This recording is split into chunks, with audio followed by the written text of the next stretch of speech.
Activity 14.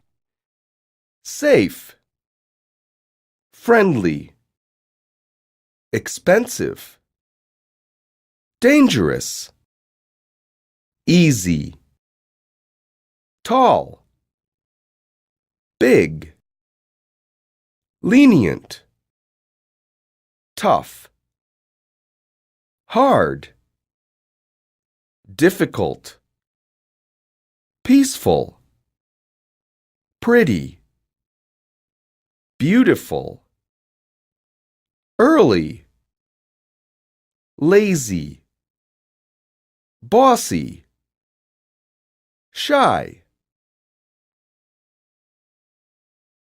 Activity 17. You're good at math, aren't you, Matt? I was better when I was in middle school. The content is harder now, and the teacher is tougher on us. Yeah, I know. That makes it more difficult, doesn't it? Do you think we could study together? Sure, why not? I'll be glad to help you out. Thanks, buddy. How about 4 o'clock tomorrow? I'm sorry, it has to be earlier than that. I've got soccer practice at 4. How about meeting at 2 at the library? Great.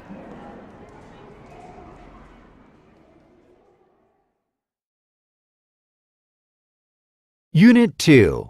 Crime doesn't pay. Activity 4.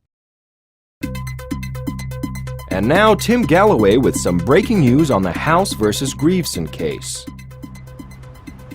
In a surprising turn of events, the House versus Grieveson case ended suddenly this week. Charges against John Hindley for the murder of Myra Grieveson were dropped. In 1985, Myra Grieveson was killed in Luttrell, Tennessee, near Knoxville. John Hindley, who was a friend of the Grievesons, was accused of the murder.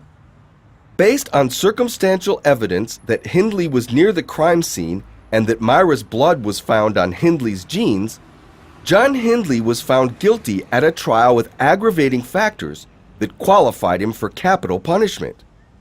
However, new evidence has shown that John Hindley may be innocent, and Mr. Grieveson, or a third person, may have killed Myra Grieveson. Relevant forensic evidence in Hindley's trial was Mrs. Grieveson's blood found on Hindley's pants. Hindley's attorneys argued that his pants were contaminated with samples of blood taken during Mrs. Grieveson's autopsy. They say that while the FBI was transporting the blood samples for testing, they spilled on Hindley's pants. Hindley's attorneys also claim that Mr. Grieveson could have killed his wife. One witness says that on the night of the murder, she was in her trailer when Mr. Grieveson just walked in and sat down. According to the witness, the night the crime happened, Mr. and Mrs. Grieveson were at home. He said they were having an argument and he slapped her and she fell and hit her head, which killed her. He said he didn't mean for it to happen. The witness then said she freaked out and run him off. Did the jury and the state of Tennessee send an innocent man to prison?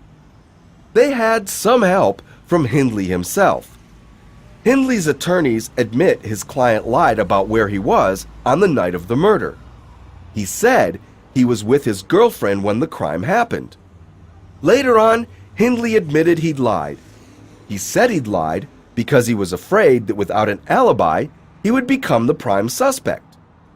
Hindley also had what seemed to be an explanation for new scratches and bruises on his hands and arms. Apparently, the night the crime happened, Hindley went for a walk. While he was out walking, a white truck pulled up behind him. Its occupants jumped out and tried to grab him on the dark road, saying that he wasn't welcome in those parts, and firing shots at him. Hindley said he never saw his attackers. He ran back to his girlfriend's, losing his t-shirt and one of his shoes in the process. That period roughly coincided with the coroner's 2-hour window for Myra Grieveson's time of death. Myra Grieveson's murder is certainly mysterious, and up to now, authorities have not found out who killed her. Back to you, Stephen.